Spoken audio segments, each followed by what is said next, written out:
Y হচ্ছে পুত্রের বয়স, তাই না? বা ওয়াই সমান কত 50, ওয়াই এর এক্স এর মান কত 38 বিয়োগ করি, তাহলে ওয়াই সমান কত বছর হলো 12 বছর। কত বছর? 12 বছর। বুঝছিনি সবাই? হ্যালো, বুঝছি। এখন আসেন আমরা শর্টকাটে এটা কিভাবে করবো, এটা তো জানা দরকার, সহজে কিন্তু আপনি করতে পারবেন। প্রথমে আসেন একটা জিনিস খেয়াল করেন, এখান থেকে আগের মতো এই, তাই না? আর এই আমি রাখলাম হচ্ছে কিসের? পুত্রের, ঠিক আছে? এতটুকু আমি ধরে নিলাম হচ্ছে পিতার, এতটুকু কে? পিতা। আর এতটুকু হচ্ছে পুত্র, পুত্র। ক্লিয়ার, বোঝা গেছে?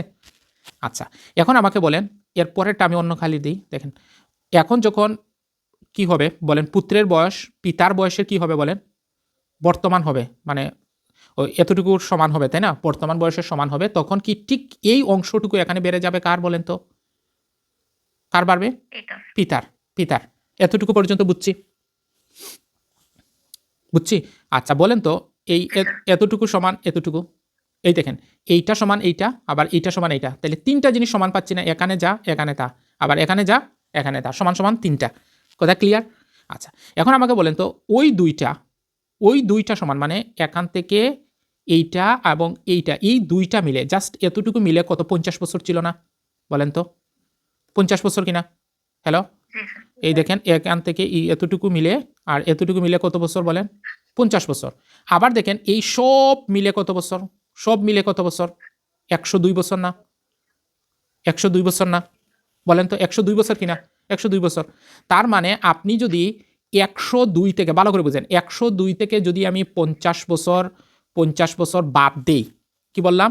50 বছর যদি আমি কি করি? বাদ দিয়ে দেই, তাহলে যেটা পাওয়া যাবে এটা কোনটা কে বলতে পারবেন? এই দেখেন যখন আমি 102 থেকে এই টোটালটা থেকে আপনি 50 বছর বাদ দেওয়া মানে কি? এতটুকু আর এতটুকু বাদ দেওয়া না? দেখেন তো এতটুকু বাদ দেওয়া না? হুম, এই টোটালটা মিলে 102 বছর। যদি আমি এতটুকু বাদ দেই তাহলে কত বছর বাদ দেওয়া পড়বে? এই মানে তাদের যে বর্তমান বয়সটা বাদ পড়ে যাবে না? বর্তমান বয়স বাদ পড়ে যাবে না? বাদ পড়ে যাবে। বাদ দেওয়ার পরে যেটা থাকবে এটা কি ওই দুইটা না? সমান সমান ওই দুইটা না? ওই তার মানে আমি 2 দিয়ে ভাগ করে দিব। 2 দিয়ে যদি ভাগ করি তাহলে কত আসে বলেন তো? এটা থেকে এটা গেলে 52, 52কে 2 দিয়ে ভাগ করলে কত আসবে বলেন? 26। কত আসবে? 26। তাইলে ওইটা কত বলেন? 26। ওইটা কত বলেন? 26। এতটুকু ক্লিয়ার? ওকে, এখন আমাকে বলেন তো এইটা যদি এখানে 26 হয় তাহলে এই দুইটা মিলে তো 50 ছিল, এখান থেকে এই এতটুকু পর্যন্ত তো 26, তাই না?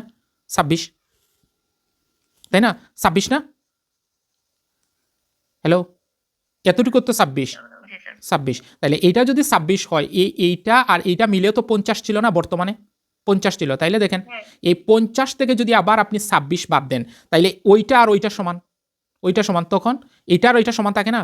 26 যদি বাদ দিই তাইলে কত থাকে? এইটাকে আবার 2 দিয়ে ভাগ করলে কার বয়স পাওয়া যাবে? দেখেন পুত্রের বয়স পাওয়া যাবে, পুত্রের বয়স। তার মানে কত বছর হয়? 24 ডিভাইডেড বাই 2 সমান হচ্ছে 12 বছর। বুঝছি নি? দেখেন তো একটু, বুঝছি কিনা দেখেন। না আবার বলবো? আবার বলবো? সমাপ্তি। ওকে, তাহলে এটা এইভাবে কীভাবে করবেন? প্রথমে এটার পরে প্রথমে আপনি যে কাজটা করবেন 102 থেকে আপনি কত বছর বাদ দিবেন? বর্তমান বয়সটা বাদ দিবেন। বর্তমান বয়স বাদ দেওয়ার পরে আপনি কি করবেন? 2 দিয়ে ভাগ করবেন, তাইলে আসবে কত বলেন তো? 26 বছর। এই 26 কিন্তু ওই যে দুইজনের যে বাড়বে যেটা, তাই না? এই দুইটা মনে আছে? তাহলে এটাকে 2 দিয়ে ভাগ করলে পাবো কত আমরা? মানে সরি, এখানে আসবে কত? 52 বছর। 2 দিয়ে যদি ভাগ করি তাহলে আসবে 26 বছর। 26 বছর, ঠিক আছে? 26 বছর। এখন আমাদের কাছে কি আছে বলেন? এই দুইটা আছে, তাই না? এই দুইটা, এই দুইটা।